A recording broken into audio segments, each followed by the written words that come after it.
baik teman-teman. Assalamualaikum warahmatullahi wabarakatuh. Alhamdulillahirabbil alamin wassalatu wassalamu ala asyrofil anbiya wal mursalin wa ala alihi washabbihi ajmain. Pertama saya mengucapkan terima kasih kepada teman-teman semua, walaupun sudah lewat asar, tapi teman-teman tetap dengan energi yang full, tetap penuh semangat dalam menjalankan amanah dari Allah, mendidik anak-anak, tetap membersamai dan tetap menimba ilmu. Bagaimana kita akan belajar tentang memetakan siswa, kemampuan siswa. Di sini saya bukan ingin menggurui atau apa, tapi kita lebih kepada sharing ya. Jadi ilmu tentang coaching itu sebenarnya teman-teman sudah dapatkan semua dari master coaching kita Ibu Muni Budia Legana. Di sini kita hanya akan merefresh. Saya mencoba merefresh lagi teman-teman dengan metode coaching tentang permasalahan-permasalahan yang akan atau sudah dihadapi oleh teman-teman selama 2 bulan pembelajaran, bulan Juli sampai bulan Agustus. Jadi langkah yang pertama, silakan teman-teman membuat lingkaran permasalahan yang dihadapi selama 2 bulan membersamai anak-anak KBTK. Lalu tuliskan semua permasalahan yang dihadapi, baik itu permasalahan secara klasikal kelas yang dihadapi atau sifatnya kausistik ya, kasus per kasus anak, atau permasalahan tentang diri kita sendiri, boleh tentang diri kita sendiri, kemampuan kita, kompetensi kita, atau permasalahan keluarga pun boleh masukkan di sini. Permasalahan keluarga silakan aja, nanti kita akan kupas satu persatu permasalahan yang kita hadapi. Tapi tentunya tidak langsung hari ini semuanya selesai.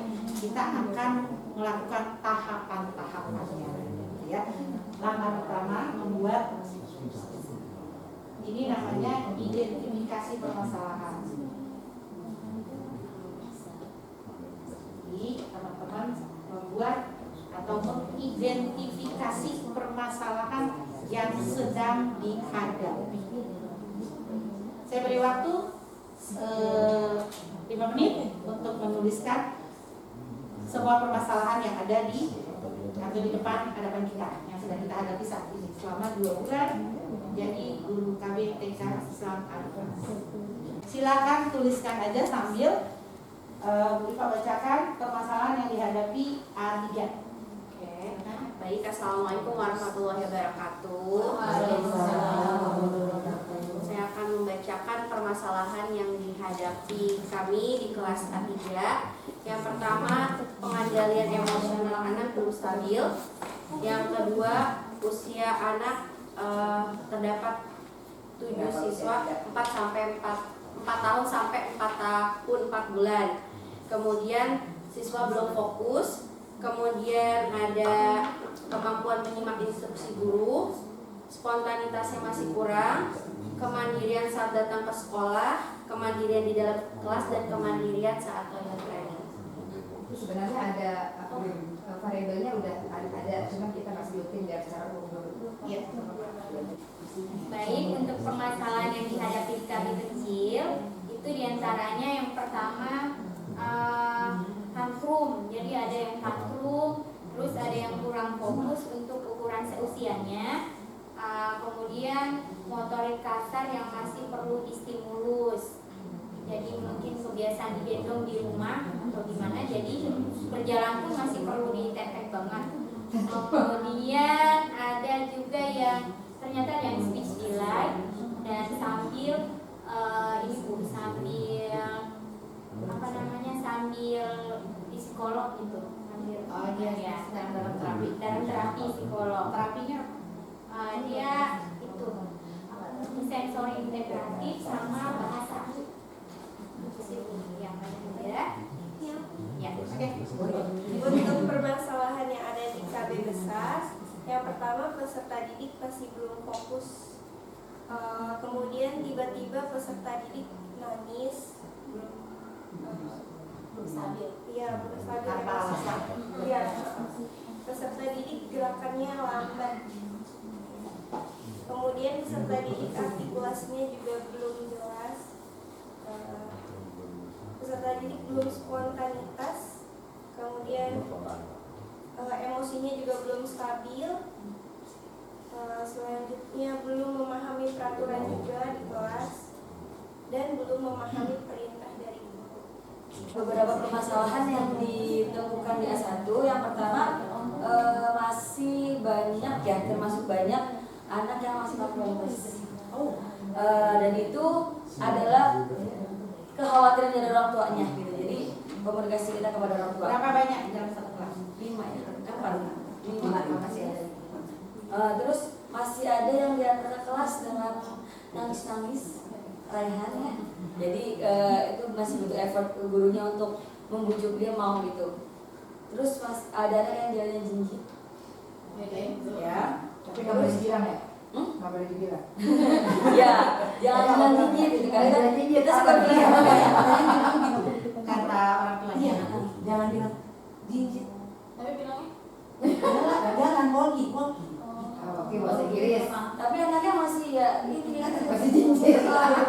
kemana-mana tapi kalau di KB Enzo jalannya langsung dia sih kayak gitu, Enzo jinjit jalannya gini. Oke, nanti.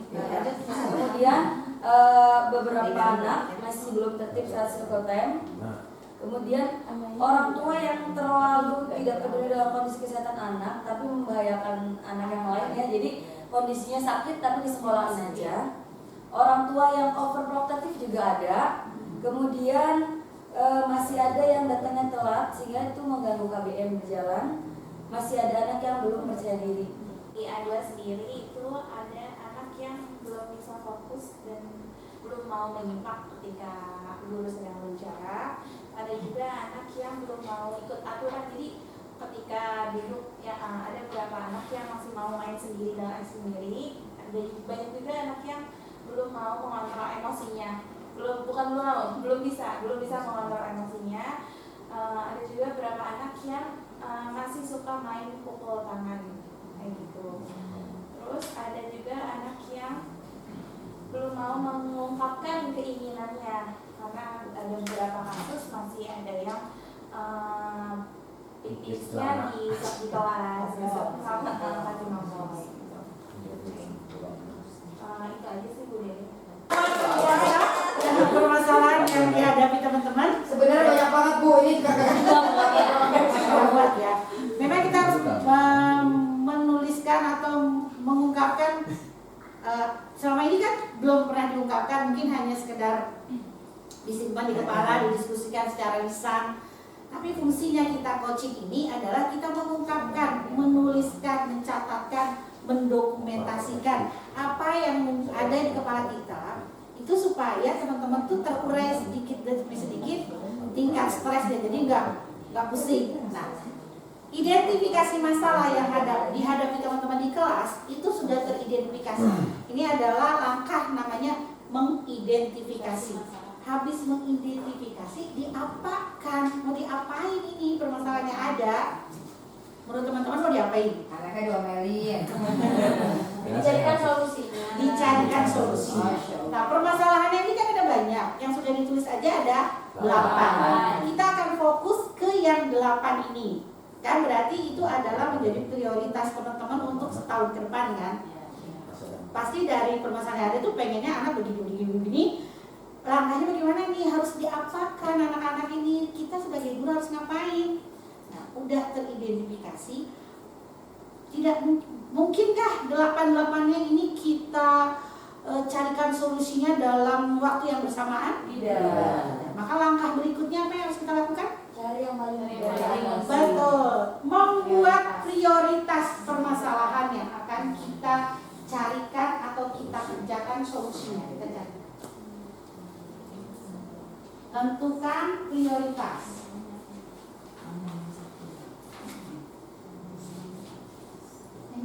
Pintar amat ya. Aduh, gue ngarang nih. Tapi itu emang ini di sekolah. Jadi tentukan prioritas, berikan nomor yang paling utama, beri angka 1. Lalu berikutnya lagi beri angka 2, beri angka 3, beri angka 4, beri angka 5, 6, 7, 8. Saya kasih waktu 5 menit untuk berdiskusi dengan partner. Untuk Bu Rifa, A3 Prioritas pertama apa? Prioritas pertama pengendalian emosi. Pengendalian emosi dalam anak satu kelas secara keseluruhan. Ya, Ya, nah, nomor 2-nya Nomor 2-nya fokus. fokus, tadi konsentrasi. Oke, dua permasalahan itu ya. Kami kecil, Stimulasi motorik kasar. motorik kasar itu prioritas utama. Kedua Keduanya itu sosial tantrum. sosial emosi. Sosial Oke. emosi. KB besar, Yang pertama itu kita selesaikan untuk karena tiba-tiba dia menangis. berarti per kasus utama itu. Ya. Kalau untuk yang kedua berhubungan Secara keseluruhan. Yang mau diprioritas itu kasus yang per orang itu atau yang mau yang itu dulu? Keseluruhan yang memang prioritas. Berarti yang nomor satunya yang pemain prioritas, yang kasus yang tiba-tiba nangis, berarti nomor 2 ya. Oke, nomor satunya apa? Ini sosial emosi yang masih diambil ke kelas anak. Berarti per kasus. Dalam satu kelas ada berapa anak? Waktu awal itu ada beberapa buku, mungkin 5 ada ya, 5 anak, cuma alhamdulillah ini tinggal satu. Tinggal satu. Berarti itu yang akan jadi prioritas. Oke. Dan nomor 2-nya? Nomor 2-nya kemandirian tentang toilet training. Toilet training Yang masih pakai pampers. semua anak. Yang pakai pampers. Bu Arifah sama Pak Sarno, yang pertama kasus itu pertamanya yang utama anak untuk mengontrol emosinya. pengendalian emosi. Yang kedua fokusnya. Yang ketiga Dua aja dulu. Oh, Kita ambil prioritas yang nomor 1 dan nomor 2. Jadi fokus sama emosi. Pengendalian emosi sama fokus. Oke. Masing-masing sudah menentukan kasus yang akan dihadapi dan akan kita selesaikan ya.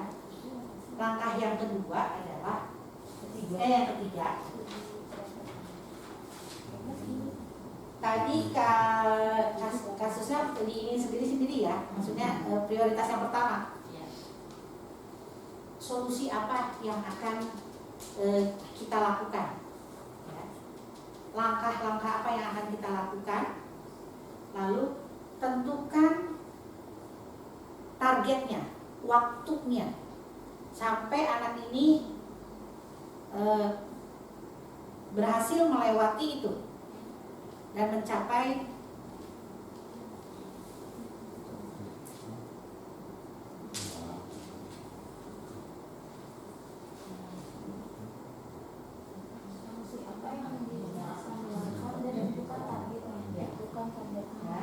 tentukan timeline-nya. Jadi target kita mau berapa lama nih kita, kan kita kalau bekerja itu timeline apa?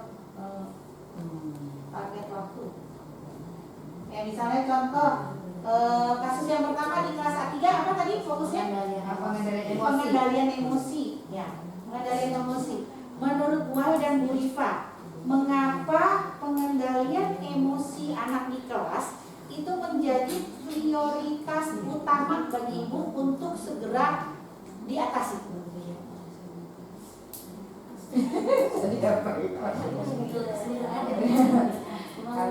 Kalau menurut kami,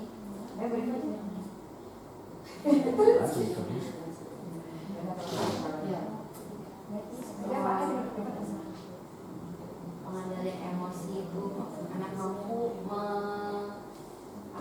menempatkan diri beradaptasi dengan lingkungan, kemudian dengan dia mampu beradaptasi dengan lingkungan, dia bisa fokus kayaknya sana. Jadi dengan cara membangun kepercayaan diri dan membuat anak-anak nyaman untuk datang ke sekolah. Seandainya pengendalian emosi anak ini, apa sih dampaknya kalau anak-anak ini pengendalian emosinya itu kurang bagi di kelas itu? Dampaknya ke yang lain itu apa? Ke kondusifnya KBM. Apa menjadi akan menjadi apa kalau pengendalian emosi ini? Kan tadi udah bilang ini kayaknya penting nih pengendalian anak ini. Kan pasti kita tahu kenapa itu penting. Tadi Bu Rika menyampaikan karena dia harus beradaptasi dengan lingkungan, karena dia harus emosinya harus stabil, dia harus bisa mengendalikan emosinya karena dia akan menghadapi lingkungan, karena kan di kelas itu adalah masyarakatnya ya kan, selain di rumah tentunya ya. Nah, kalau seandainya pengendaliannya emosinya itu belum tercapai juga, mereka belum bisa mencapai kompetensi pengendalian emosinya, kira-kira dampaknya apa sih bagi kelas? Dampaknya pertama ketertiban kelas ya terganggu karena ada anak yang misalkan moody, jadinya kan kita harus perlu membujuknya ya guru, jadi kemudian keinginan dia untuk melakukan kegiatan itu juga akan terganggu, jadi ada anak yang belum mau ikut gitu, salah satunya itu. Bagi guru sendiri gimana dampaknya? Ya, bagi ibu berdua nih, kan coba berapa persen dari nggak mungkin 100% anak belum bisa mengendalikan emosi kan? Pasti Bu Rifa dan Bu Wahyu udah punya perkiraan berapa persen sih dari kelas itu, atau berapa anak dari kelas itu yang punya pengendalian emosinya masih belum? 11 dari 25, berarti sekitar 40%-an ya, 40 sampai 45%. Oke. Ini gini, bisa aku produksi. Pengendalian emosi kenapa menjadi nomor 1 bagi kelas A3 sebagai suatu masalah yang lumayan signifikan? Karena ini berpengaruh sangat besar bukan hanya kepada anak itu sendiri, tapi juga bagi teman-teman dan kita guru. Kita sebagai guru kita ada extra time untuk waktu ya, untuk pada saat dia lagi keluar tuh mood yang bad moodnya gitu ya, itu kan perlu waktu. Sementara kalau untuk pengendalian sosial itu kan yang lebih ini kan penguatan dari guru ya. Yang pertama itu kita berikan penguatan dari guru, selain itu adalah berikan dia kesempatan untuk bisa lebih percaya diri, misalnya diberikan kesempatan untuk ya inilah dia tampil sendiri lah, sebagiannya itu seperti itu. Jadi ini masing-masing anak itu kan beda modelnya, moodnya itu beda. Jadi ada anak yang ini udah diam, nanti tiba-tiba yang ini muncul, jadi itu saling bergantian. Kenapa sampai ada 11 anak itu? Jadi kalau menurut kami ini sangat penting menjadi nomor 1, karena kalau emosi anak ini belum stabil, belum matang, ini akan mengganggu proses belajar, nanti arahnya ke fokus dan kemandirian dan sebagainya gitu. Udah. Oke, ini teman-teman yang kasus yang tadi nomor 1 dibuat saya contohnya ke kasusnya Bu Wahyu ya. Jadi teman-teman sambil membuat, berarti solusinya apa nih? Apa yang sekarang sebelum kepada solusi yang sudah ibu-ibu lakukan? Jadi yang pertama kan tadi udah mengapa penting, udah kan, berarti di otak didiskusikan apa sih penting, kayak misalnya kasusnya di Bu Dimas, toilet training kan tadi ya, kenapa penting di kelas itu harus diselesaikan gitu, kenapa itu kan harus clear di situ. Dimas harus Bu Zahra harus tulis kenapa penting. 4 anak pengendalian toilet trainingnya, apa dampaknya bagi kelas, apa dampaknya bagi si guru dalam proses pembelajaran. Itu pun Bu Rifa, Bu Arifah dan Pak Sarno di kasus pertama itu kenapa itu penting, harus segera diselesaikan. Dan begitu di KB besar dan KB kecil, kenapa penting yang nomor 1 itu harus segera diselesaikan, harus dituntaskan, harus segera diatasi. Sekarang teman-teman tentukan maunya teman-teman permasalahan nomor 1 akan segera selesai teratasi dan anak-anak mencapai kompetensi yang kita harapkan di kasus-kasus yang pertama itu berapa lama? 1 minggu, 2 minggu, 3 minggu, sebulan, atau 2 bulan? Silakan tentukan dulu targetnya. Baru nanti kita mau masuk ke langkah-langkah apa yang kita lakukan. Jadi di sini teman-teman belajar menyelesaikan masalah, tapi masalah itu tidak boleh berlarut-larut, harus punya target. Masalah ini harus selesai, harus tuntas dalam jangka waktu sekian. Dan itu harus clear. Sebutkan bulannya, minggunya, atau perlu tanggalnya. Jadi jelas. Tulis aja semua langkah yang sudah ibu lakukan selama 2 bulan untuk mengatasi prioritas yang pertama itu. Itu baru yang pertama kan? Belum yang pertama dulu. Jadi nanti untuk mengatasi yang prioritas 2, 3, 4, 5 sama langkah-langkahnya seperti itu. Tapi saya pandunya hanya kita fokus menyelesaikan yang pertama. Bu Zahra, yang pertama targetnya berapa lama? 1 minggu ya, 1 minggu sih. 1 minggu semuanya clear, dia tidak pakai pampers lagi? Oh enggak, bukan kita yang ini yang menangis. Nomor 1 tuh yang menangis. Yang menangis, Yang dia ke kelas menangis. berapa anak? 1. Kalau itu kan sempat ada 4 ya. Nah, ini sisa 1. Ya, sisa 1. Target itu. Iya, targetnya yang 1 minggu. Bu Arifah, prioritas pertama tadi apa? Aliran emosi. Targetnya berapa lama mau mengatasi itu? Anak-anak bisa terkendali emosinya? Sebulan, berarti akhir September sudah oke semua? Nggak apa-apa, kita nggak apa-apa, kita tentukan target, maka dari situ kita akan bekerja lebih effort karena kita sendiri yang menentukan target itu. Atau walaupun nanti pada gitu di akhir, kan misalnya tadi berapa persen, berapa anak yang masih pengendalian emosinya kurang? Oh, sekarang ada 5. Ada 5. Dalam sebulan ini Pak Sarna dan Bu Rifa akan melakukan apa? Terus nanti di akhir bulan September Pak Sarna dan Bu Rifa akan lihat 5 anak ini tercapai nggak? Teratasi semua nggak? Kalau nanti teratasi, oh teratasi cuma 3. Nah, yang 2 ini nanti bisa dijadikan bahan evaluasi dan analisa mengapa. Maka apalagi yang harus kami lakukan atau apalagi yang harus aku lakukan untuk yang 2 anak ini. Ya, sekarang tulis dulu langkah-langkah yang sudah dilakukan. Begitu juga dengan Bu Putri dan teman-teman. Tadi prioritas pertamanya apa?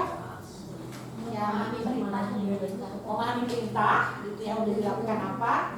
Targetnya anak KB besar itu mampu memahami perintah berapa? 1 perintah, 2 perintah, 3 perintah? 1 sampai 2 perintah. Oke, 1 sampai 2 perintah ya. Ditulis di situnya. Karena harus jelas. Kalau kita nulisnya memahami perintah aja, itu nggak jelas. Mau memahami perintah yang seperti apa, berapa banyak perintah yang harus dikuasai anak. Jadi supaya nanti pada saat mengassessment, melakukan evaluasi dan penilaian, revisi diri, ibu-ibu bertiga tahu, oh udah tercapai berapa nih. Saat ini ibu pasti punya gambaran dari 21 anak, berapa anak yang sudah memahami perintah 1 sampai 2 perintah, 2 perintah berarti ya, 1 sampai 2 perintah. Pasti ibu udah punya catatan kan? Dari catatan itu ibu nanti, ini berapa lama ibu mau target? 1 bulan, berarti akhir September. Sebelum bagi raport, ibu udah bisa menilai lagi kemajuan di kelas itu, gitu ya. Ini fokus ke 1 sampai 2 perintah anak ini. Ada penambahan nggak jumlah anak yang menguasai? Kalau nanti walaupun targetnya ibu mau semuanya, tadi kan misalnya baru 10% yang bisa, berarti ada 90% yang harus dilatih untuk itu. Nanti tercapainya dari 90% itu hanya 60%, nggak masalah. Tinggal kita evaluasi lagi. Berarti oh yang ini berarti butuh pengulangannya lebih. Diulang lagi di bulan berikutnya tetap. Nah, anak-anak yang sudah, ibu nanti tambahkan dengan perintah yang lebih konkret lagi, yang lebih kompleks lagi. Karena gitu, di kurmer itu kita bekerjanya melatih mengembangkan anak itu sesuai dengan kebutuhannya, dengan catatan-catatan. Nanti itu ibu jadikan sebagai bahan observasi untuk laporan juga ke orang tua. Ya, Bu Rahmah tadi motorik kasar ya. Ya, begitu pun Bu Rahmah sama ya langkahnya ya. Ya, langkah-langkahnya ibu tuangkan dulu situ. Terus targetnya berapa lama? 1 bulan, 2 bulan, 1 bulan. Tapi nanti buat target di akhir September ya. Bu Wahyu dan Bu Risma pun sama. Oke. Sekarang kan udah ditulis langkah-langkahnya. Sekarang dari langkah-langkah yang sudah ibu lakukan 2 bulan kemarin, itu kan udah banyak tuh. Ada, makanya udah melakukan ini. Sekarang diskusikan, amati langkah-langkah yang udah ibu tulis. Menurut ibu, kira-kira yang efektif dan yang mana nih langkah ini? Kalau dari semua yang udah ibu lakukan ternyata semuanya gak efektif, maka ibu harus berpikir langkah yang seperti apa? Aku sebagai guru kemarin sudah melakukan langkah ini nih, tapi ternyata setelah dicermati pasti dari semua effort yang sudah dilakukan ada dong langkah-langkah, kayaknya langkah yang kayak gini lebih ada yang efektifnya. Nggak mungkin lah semua langkah itu nggak efektif, tapi kalau ternyata realnya itu yang udah kita lakukan sepanjang 2 bulan ternyata nggak efektif, ya udah terpaksa kita delete semua langkah itu. Maka kita sebagai guru apa lagi, langkah yang seperti apa lagi? Kalau aduh bingung nih, emosi itu yang kayak apa sih emosinya? Yang Ibu harapkan kan pengendalian emosi itu banyak. Ibu harus fokuskan dulu pengendalian emosinya itu yang Ibu harapkan anak-anak ini ketika masuk kelas udah nggak diantar orang tua, udah datang ke kelas, hai assalamualaikum Bu Guru. Apakah yang seperti itu? Atau pengendalian emosinya adalah anak-anak yang ketika belajar, ketika mendapat tugas udah langsung oke, siap Bu Guru, dia udah ngambil alat seperti halnya SOP yang sudah kita ajarkan di Montessori. Atau yang seperti apa? Yang ibu-ibu inginkan anak itu di kelas. Atau kayaknya karena kan kalau pengendalian emosi itu luas banget kan. Jadi ibu harus mengerucutkan pengendalian emosinya seperti apa? Dikerucutkan lagi supaya ibu lebih fokus. Udah dapat ya? Ya, Bu Rahman juga begitu. Keseimbangan motorik kasar tadi ya. Pengembangan motorik kasar. Motorik kasar yang seperti apa? Apakah keseimbangan badannya? Apakah koordinasi tangan, kaki, mata? Apa yang ingin Ibu? Apakah kelincahannya? Apakah kegesitannya? Nah, itu kan di capaian pembelajaran, di tujuan pembelajaran itu ada terurai. Ya, Ibu silakan nanti ya Ibu harapkan seperti apa. Jadi jangan terlalu lebar. Kalau itu kan lebar nih, yang Ibu harapkan apa nih? Misalnya dia oke, tentukan di situ. Berarti Ibu ingin mencapai sebulan itu adalah keseimbangan anak. Apa dia jalannya, gitu. Atau dia megang alat itu dia nggak goyang-goyang, gitu. Ya itu harus ditentukan. Yang mana? Artinya keseimbangan dan kayak berjalan tanpa jatuh atau melakukan kegiatan motorik tanpa dipegang oleh guru. Nah, itu berarti harus tuangkan di situ. Karena supaya Ibu fokus. Kalau tadi kan pengembangan motorik kasar itu luas banget.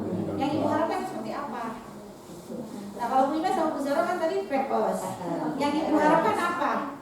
Yang nangis. Yang Ibu harapkan apa? Anak ini besok begitu datang dari gerbang, hai assalamualaikum gitu. Atau apa?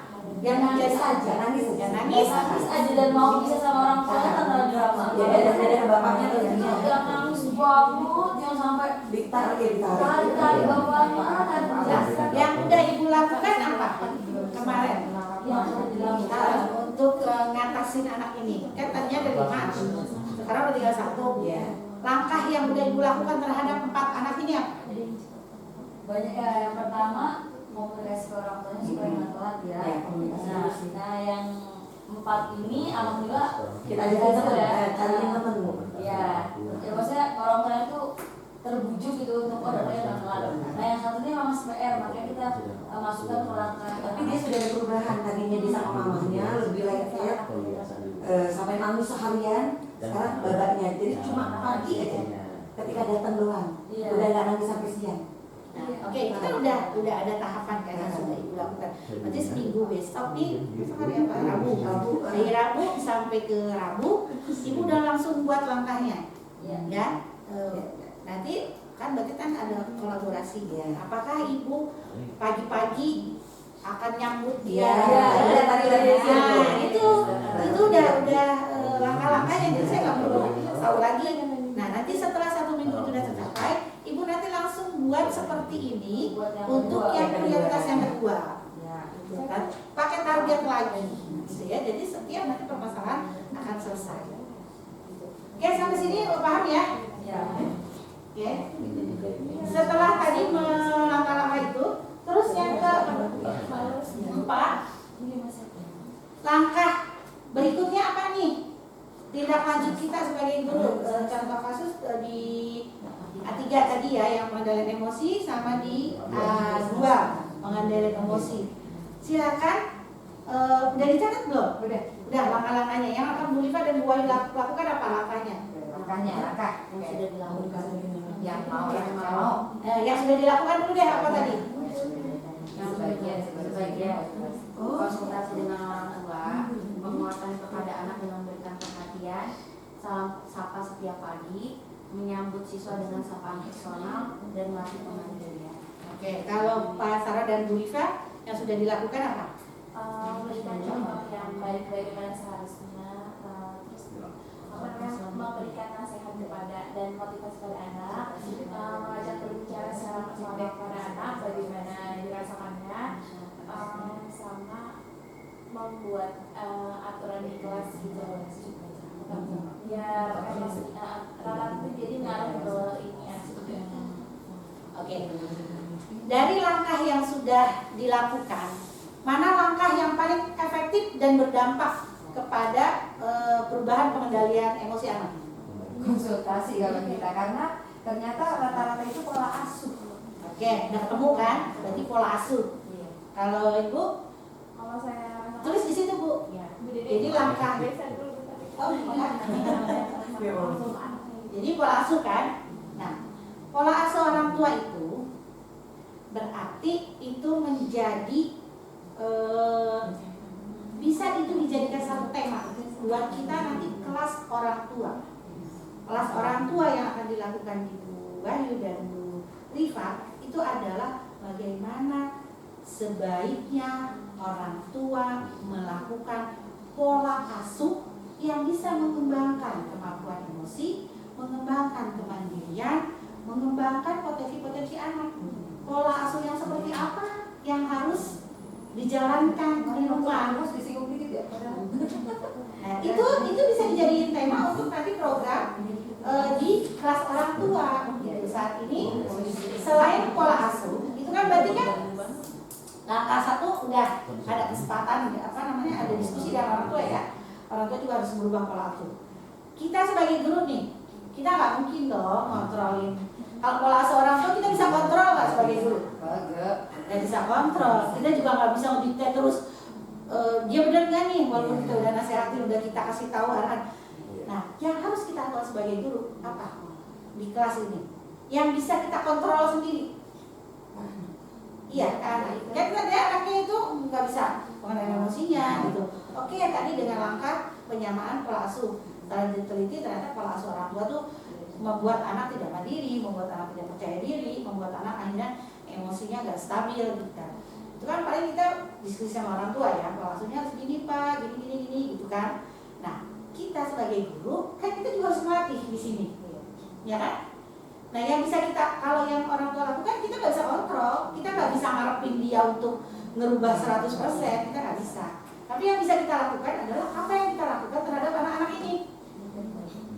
Kita punya, guru TK itu punya berbagai macam metode, punya berbagai macam teknik permainan. Dari permainan, dari game segala macam, bisa nggak melatih itu anak itu untuk pengendalian emosinya? Bisa. Pernah dilakukan nggak sama ibu-ibu, sama teman-teman di kelas itu dengan game? Saya pernah mencoba mempraktekkan di Bu Liva ya, kelas ini ya, kelas A2 ya, sama pasar. Dengan teknik apa? Strategi yang pernah saya lakukan di pasar di kelas ini. Saya pernah coba ketika membuat game di luar. Kebiasaan kita sebagai guru TK adalah kita ngatur, benar nggak? Iya. Ngatur anak, kamu kelompoknya ini, benar nggak? Selama ini kita masih kayak gitu nggak? Kemarin kita udah pakai kartu. Nah, ada berbagai macam teknik, ya, ada berbagai macam teknik. Boleh dengan kartu warna. Anak itu ketika mau pembagian kelompok, kita sebarin aja. Dan itu bisa di KB juga, ketika buat kelompok ya. Dari situ kita bisa melihat sejauh mana anak itu satu memahami perintah, kedua ketangkasannya dia. Ketika dia kemampuan berpikirnya udah tinggi, dia nggak akan sulit untuk bergabung. Kita tinggal bilang, kelompok merah ada di sebelah sana. Kita tinggal kasih clue atau tanda dengan apa sih pos-pos yang berdiri-berdiri itu. Itu adalah satu teknik untuk melatih salah satu pengendalian emosi. Dari situ kita lihat yang pengendalian emosinya kurang itu pasti dia bingung. Terus pasti dia akan nangis. Kurang, aku nggak ngerti. Tapi kita nggak boleh putus asa. Jadi jangan pernah memperlakukan anak itu sebagai anak, tapi kita harus tetap melatih sejauh mana nih si kemampuan anak ini gitu. Kita tetap, terutama anak AB ya, kadang-kadang kan kita anak AB masih kecil gitu. Jangan pernah kayak gitu. Kita tetap kewajiban kita adalah berikan stimulus. Stimulus itu ditangkap nggak sama anak? Muncul nggak dia kemampuannya? Jadi jangan pernah meremehkan, apalagi anak-anak sekarang itu gizinya tinggi. Iya, gizinya tinggi. Nah, dari pembagian itu bisa juga dengan teknik. Nanti kalau udah dengan warna dia bisa, atau dengan angka, kan di situ dia juga mengenal angka kan. Oh, aku dapatnya angkanya 1 Bu Guru. Berarti kamu kelompoknya 1. Silakan yang dapat angka 1 kumpul menjadi kelompok 1. Itu di situ udah latihan untuk menjadi leader, untuk dia bisa bekerja sama dengan temannya, dengan timnya. Itu kalau game-game itu pembelajaran bisa digabung-gabung tuh, bahasa masuk, segala macam masuk. Nanti setelah itu bisa nanti meningkat. Bisa juga dengan kartu binatang. Kartu binatang mungkin, oh aku ke kelompoknya ini Bu Guru. Dia masih nyebut kan pasti ramai itu. Wah. Nanti kalau udah meningkat lagi, kasihnya clue-nya gini. Misalnya gambar binatang. Tapi nggak boleh ngomong ya, teman-teman. Kalau misalnya dapat gambar, nggak boleh ngomong. Tapi teman-teman, ini mungkin nanti semester 2 ya. Tapi teman-teman lakukan gerakannya. Nanti kumpulnya dengan kelompok yang gerakannya sama. Gitu. Misalnya dia dapatnya, gimana gerakannya? Dia udah tahu nih, dia kan udah tahu tahapannya. Kalau dapat kartu, gua ngelompoknya dengan kartu dengan warna yang sama. Di situ kan belajar warna. Banyak tuh yang kompetensi yang ditingkatkan. Tidak lagi seperti waktu kurtilas per 1 indikator. Di situ teman-teman dengan satu teknik strategi itu banyak pencapaian tujuan pembelajaran yang teman-teman dapat. Kognitifnya dapat, bahasanya dapat, kalau misalnya motoriknya dapat. Kalau misalnya yang tadi spesial yang ngomongnya, suruh dia sebutkan warnanya. Aku merah. Diajarin dia membuat kalimat. Aku merah atau saya merah. Suruh sebutin semua. Latihan, gak apa-apa lama gitu. Nah, jadi anak-anak kan dia belajar kan. Saya merah atau sebutin namanya. Misalnya Dede merah, Rahmat, dia menyebutkan dirinya kan. Di situ kan dia pengenalan dirinya kan.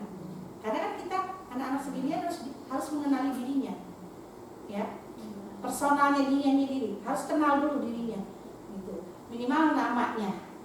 Itu bisa teknik-teknik seperti itu teman-teman pakai, gitu ya. Nanti dari situ baru tuh kita lihat tuh ada perubahan enggak gitu. Itu salah satu solusi yang mungkin bisa teman-teman pakai. Atau sekarang selama 2 bulan SOP Montessori sudah digunakan atau belum? Sudah. Kalau sudah benar atau belum? Dievaluasi lagi. Sudah sesuai dengan SOP-nya atau belum? Belum. Belum. Mulai sekarang saya sarankan gunakan waktu yang 30 menit itu. Mau anak itu ngerti, mau anak itu nggak ngerti, tetap kita konsisten SOP-nya dipakai. Dari sebulan itu coba ibu lihat setelah anak-anak itu 30 menit dengan SOP Montessori, perubahan sikap apa? Karena jujur saya pernah melakukan itu ketika di KB kecil. Ketika kita konsisten selama sebulan, dampak yang saya dapat ya, dampak pengalaman yang saya dapat itu anak KB kecil tuh bisa dan dia lebih mandiri. Itu zamannya yang si siapa tuh? Nubza. Nubza, terus Sibil. Sibil, bukan Syirah. Iya. Nubza, Syirah, terus si Kai, siapa? Anak Bu Inas tuh, yang nenek yang ibunya dokter. Anak Bu Inas dulu. Oh, kayak ya ini Kiana. Itu angkatannya dia tuh aku coba itu. Terus jadi lebih matang memang anaknya. Itu mungkin tips yang bisa saya berikan, 2 solusi itu yang silakan kalau mau coba, atau teman-teman punya trik lain lagi, monggo silakan. Terus sebagai guru nih, misalnya kadang-kadang ngerasa bosan nggak dengan rutinitas, dengan gini-gini lagi sih, bosan deh langkah yang kita lakukan gini-gini. Pernah nggak? Iya. Kalau ketika kita sudah merasa bosan, itu sebenarnya warning buat diri kita. Diri kita itu sama seperti, itu warning buat kita. Diri kita itu butuh makanan, tapi makanannya bukan fisik, tapi makanan adalah makanan spiritual itu. Nah, ketika kita bosan, setelah itu apa langkah yang ibu lakukan? Ketika merasa bosen banget langkah jadi guru sekian tahun, apalagi yang udah berpuluh-puluh tahun kayak kita nih, bosen banget bu jadi guru, ngadepin lagi. Tapi anak yang kita hadapi setiap tahun sama nggak permasalahannya? Beda-beda. Maka kita harus bersyukur jadi guru. Bersyukurnya apa? Karena setiap tahun kita selalu dituntut ya. Terus kita ngerasa nggak bahwa makin lama anak makin susah sih diajarinnya. Dulu mah anaknya mateng. Pernah nggak kayak gitu ngerasa? Itu karena apa? Karena zaman itu berubah. Anak itu berubah dari fisiknya, dari kondisi ekonominya, dari gizinya. Sementara kita berubah nggak? Kita nggak berubah, kita pakai metodenya itu aja. Maka yang terjadi, kita nyalahin anak. Ini anak bandel banget. Ini anak, padahal apa? Kitanya. Ketika kita bosan, itu warning dari Allah ya buat kita, bahwa buat tubuh kita juga nih, buat otak kita. Apa sih yang harus kita lakukan? Karena sebenarnya otak kita tuh butuh untuk refresh, butuh untuk ngecas. Nggak bisa nih kayak gini loh Bu. Kalau bosan kayak ini berarti dia butuh makanan. Makanannya apa? Makanannya apa? Upgrade ilmu. Upgrade ilmu tuh dari mana dapatnya?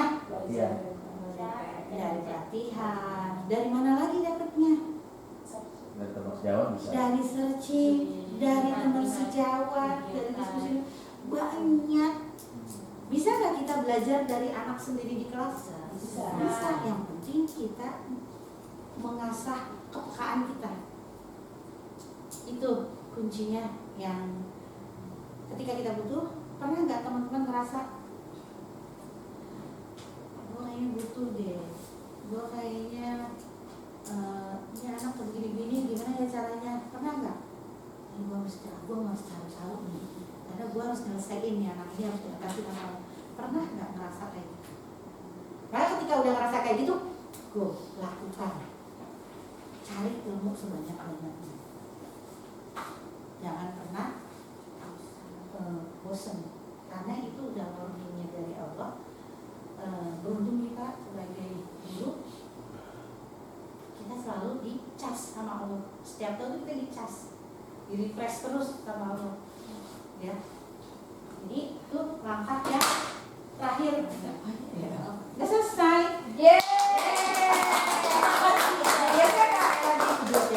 Kelebihan waktu nih teman-teman, kelebihan waktu. Tapi langkah-langkah itu sudah dipahami semua teman-teman? Sudah. Tapi menurut Bu Dede di PKW kita kira-kira gimana menurut Bu Dede? Kita menurut Bu Dede bagaimana? Oke, Akrib. Dari sini saya tahu permasalahan kelas-kelas. Harus solusi yang seperti apa? Makanya saya tadi yang diharapkan sih sebenarnya boleh sih diskusi gitu, tapi saya khawatir jadi tambah panjang. Nanti kita pulang bisa isak misalnya, saya nggak mau. Saya juga. Karena kita udah lagi nafsu banget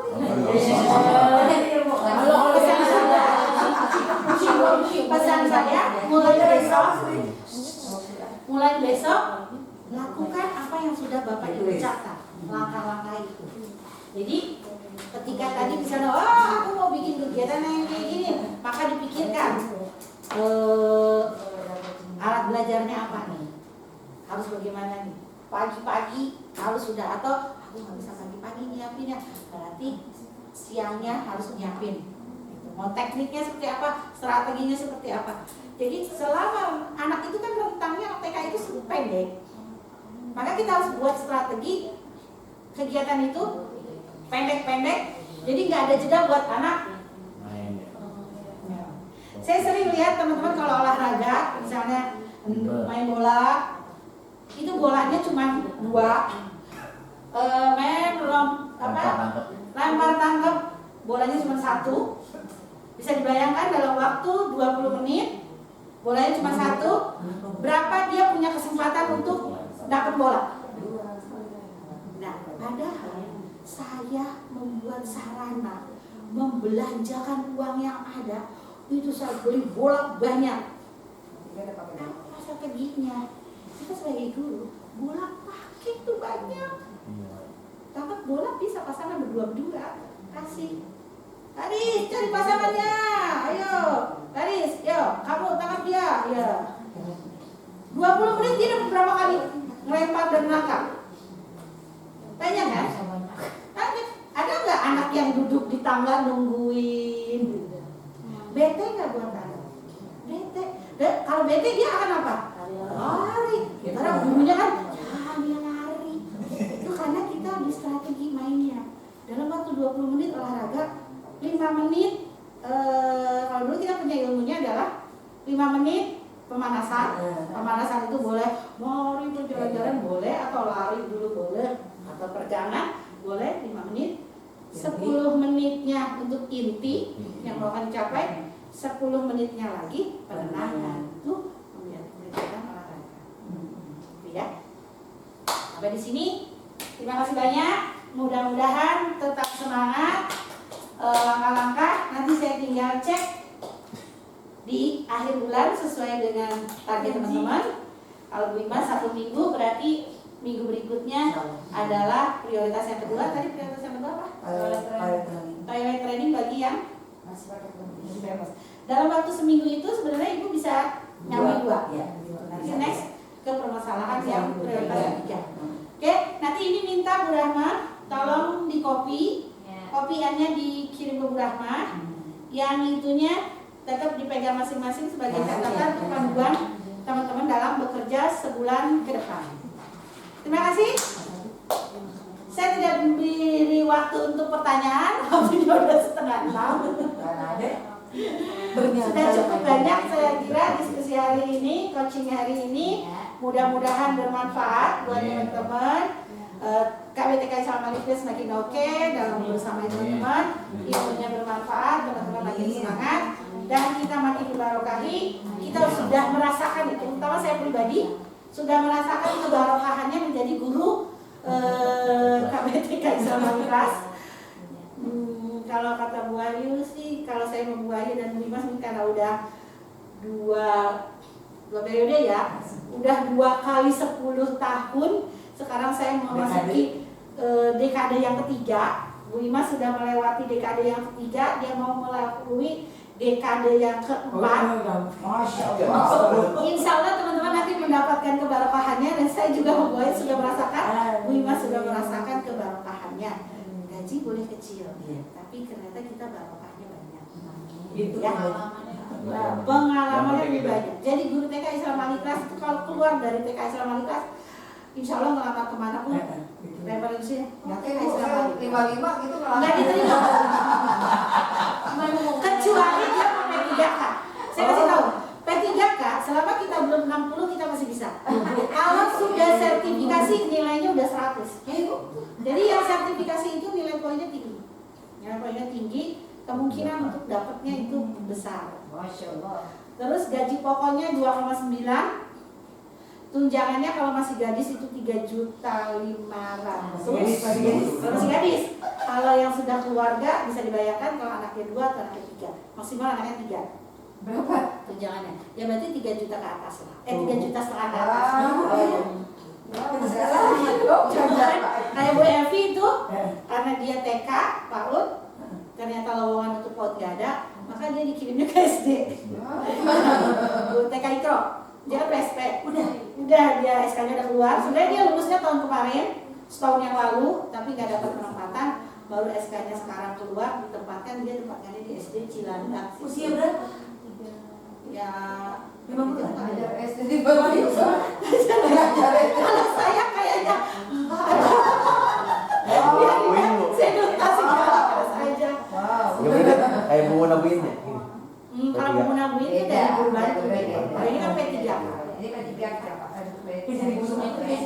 Guru SD. Guru kelas 1 katanya. Cuma nanti sertifikasinya yang hilang. Karena nggak linear kan. Jadi ya udah kamu syukurin aja.